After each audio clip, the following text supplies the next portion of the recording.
YCP నేత MP Mithun Reddy arrest అన్యాయము, అక్రమమని కాకినాడ జిల్లా వైఎస్ఆర్ కాంగ్రెస్ పార్టీ బీసీసీఎల్ అధ్యక్షులు అల్లి రాజబాబు యాదవ్ పేర్కొన్నారు. సోమవారం కాకినాడలోని వైఎస్ఆర్ కాంగ్రెస్ పార్టీ కార్యాలయంలో ఏర్పాటు చేసిన పాత్రికేయుల సమావేశంలో రాజబాబు యాదవ్ మాట్లాడుతూ, కూటమి ప్రభుత్వం జగన్మోహన్ రెడ్డి ప్రతిష్టను దిగజార్చేందుకు వైసీపీ నాయకులపై తప్పుడు కేసులు పెడుతున్నారని ఆరోపించారు.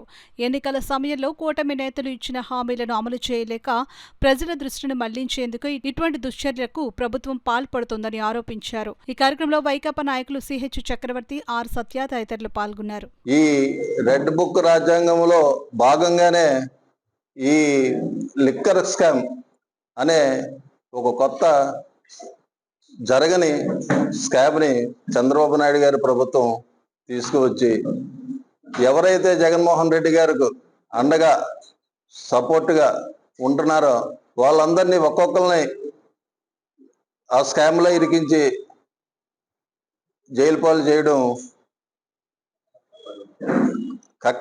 ఈ రెడ్ బుక్ రాజ్యాంగంలో కక్ష సాధింపుల్లో ఒక చర్యగా మేము భావిస్తున్నాం. మీరు చూశారు, మన చెవిరెడ్డి భాస్కర్ రెడ్డి గారి గన్మ్యాన్లు ఇద్దరిలోని తీసుకెళ్లి కొడితే ఒక గిరి అనే గన్మ్యాన్ ఒప్పుకొని అతని చేత వాంగ్మూలం ఇప్పించి మన చెవిరెడ్డి భాస్కర్ రెడ్డి గారిని అరెస్ట్ చేశారు. అలాగే నిన్న మన పెద్దిరెడ్డి మిథున్ రెడ్డి గారిని, ఆయనకి ఏ సంబంధం లేదు, ఆయన సెంట్రల్లోని ఎంపీ, ఆయనకి ఏ సంబంధం లేకపోయినా సరే ఆయన్ని 4వ ముద్దాయి కింద పెట్టి సిట్ అంటే సిట్టు, స్టాండ్ అంటే స్టాండ్, చంద్రబాబు నాయుడు గారి టీం అది. ఆ టీంలోని వ్యక్తులతోని ఈ అరాచకాన్ని జరిపిస్తున్నారని బీసీసీఎల్ తరపున మేమందరం నమ్ముతున్నాం. ఎందుకంటే మిథున్ రెడ్డి గారు మాకు ఇక్కడ 3 సంవత్సరాలు కోఆర్డినేటర్ కింద రీజనల్ కోఆర్డినేటర్ కింద చేశారు. ఆయన వ్యక్తిత్వం కానీ, ఆయన బీసీల పట్ల స్పందించే తీరు కానీ, ఎవరైనా సమస్యని వెళ్తే స్పందించే తీరు కానీ మేము గమనించాం. అలాంటి వ్యక్తిని బంధించి ఈరోజు ఆనందం పడే స్థాయికి ఈ కూటమి ప్రభుత్వం దిగజారిపోయిందని ఈ సందర్భంగా ఈ పత్రికాముఖంగా మేధావులు,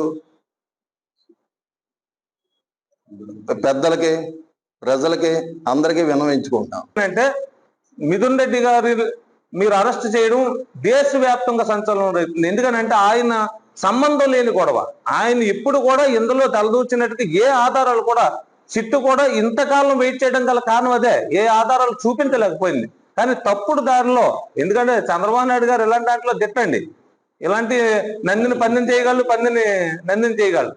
కానీ ఏదేమైనప్పటికీ భవిష్యత్తులో ఈ మిథున్ రెడ్డి గారి అరెస్ట్ మాత్రం ఖచ్చితంగా చంద్రబాబు నాయుడు గారికి పతనానికి తొలిమెట్టుగా ఇది మాత్రం ఖచ్చితంగా వార్నింగ్ లా ఉంటుంది. ఈ సందర్భంగా మేము తెలియజేసుకున్నానంటే ఇలాంటి నిరంకుశ పాలన, ఇలాంటి నిరంకుశ ఆలోచన విధానం, రెడ్ బుక్ రాజ్యాంగం, అంబేద్కర్ గారు మనకి మంచి రాజ్యాంగాన్ని రాసి పెట్టాడండి. ఆ రాజ్యాంగాన్ని అమలు చేయకుండా మీరు వచ్చేసి రెడ్ బుక్ రాజ్యాంగం అమలు చేస్తానంటే, రెడ్ బుక్ రాజ్యాంగం మీకే కాదు సార్, ఎవరికి అధికారం వస్తే వాళ్ళు అంతకుమించి రెడ్ బుక్ రాజ్యాంగాలు చేయొచ్చు.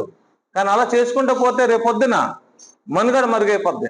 కానీ ప్రజలకు ఏదైతే సూపర్ 6 హామీలు ఇచ్చారో ఆ సూపర్ 6 హామీలు మీరు అమలు చేయలేని పక్షాన డైవర్ట్ పాలిటిషన్ చేస్తున్నా ఉన్నారు.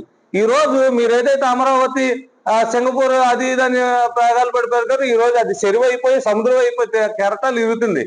దాన్ని డైవర్ట్ చేయడం కోసం మన జనసేన ఎమ్మెల్యే గారు ఒక ఆవిడ డ్రైవర్ని చంపేసేసి తీసుకెళ్లి అక్కడ చెన్నై కాలువలో పడిచేశారు. దాన్ని డైవర్ట్ చేయడం కోసం ఈ మధ్యకాలంలో భయంకరమైన సిచ్యువేషన్లు ఆంధ్ర రాష్ట్రంలో భయంకరంగా తయారయ్యాయి. చంటి పిల్లల్ని రేపులు చేయడం కానీ, లేకపోతే గంజాయిలు, మొన్న పిఠాపురంలో గంజాయి టన్నులు పట్టుకున్నారండి. ఇవన్నీ డైవర్ట్ చేయడం కోసం మిథున్ రెడ్డి గారిని ఇవాళ వాడారు. మీ లిస్టులో చాలా మంది ఉన్నారు. కానీ వాళ్ళందరినీ ఏంటంటే ఏదో ఒక విషయం జరిగిన తర్వాత ఒక వ్యక్తిని అరెస్ట్ చేయడం, దీన్ని డైవర్ట్ చేసుకోవడం, ఈ విధంగానే మీకు ఈ 5 సంవత్సరాలు గడిచిపోతుంది సార్. దయచేసి ప్రజలకు ఏమైనా చేయగలిగితే రేపు భవిష్యత్తు మీకు ఉంటుందో, లేదంటే ఇంతతో మీకు బూస్టాప్ అయిపోతుంది.